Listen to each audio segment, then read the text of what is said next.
अस्सलाम वालेकुम नाजरीन, क्रिकेट की ताज़ा तरीन अपडेट हासिल करने के लिए मेरे चैनल को सब्सक्राइब कर लें। मोहम्मद आमिर ने एक हफ्ते में 3 T20 लीग्स खेल डाली।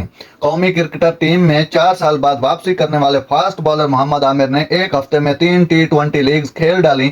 T20 वर्ल्ड कप के फौरी बाद फास्ट बॉलर मोहम्मद आमिर ने T20 ब्लास्ट में डर्बीशायर फाल्कन्स के लिए 5 मैचेस खेले, फिर इंग्लैंड में दी 100 के लिए बर्मिंघम फेंक्स की नुमाइंदगी की। उसके बाद अमेरिका की मेजर लीग में भी मोहम्मद आमिर ने एक मैच खेल डाला, जिसमें उन्होंने महज 2 ओवर कराए। दी 100 में एक मैच के मुहद्दे को मुकम्मल करने के बाद आमिर ने विन ओवरनाइट में शमूलियत इख्तियार करते हुए ग्लोबल T20 लीग के लिए कनाडा में मौजूद हैं। दूसरी जानब पाकिस्तान क्रिकेट बोर्ड PCB ने मोहम्मद रिजवान, बाबर आजम समेत दीगर क्रिकेटर को ग्लोबल T20 लीग के लिए NOC देने से इनकार कर दिया था। वादे रहे कि पाकिस्तान क्रिकेट बोर्ड ने ऐलान किया था कि खिलाड़ियों के वर्क मैनेजमेंट को देखते हुए उन्हें महदूद लीग्स में शिरकत की इजाजत देगा, ताहम अभी तक मुकम्मल तफसीलात सामने नहीं आई। नाजरीन, ऐसी बर वक्त खबरें सुनने के लिए मेरे चैनल को सब्सक्राइब कर लें। अल्लाह हाफिज।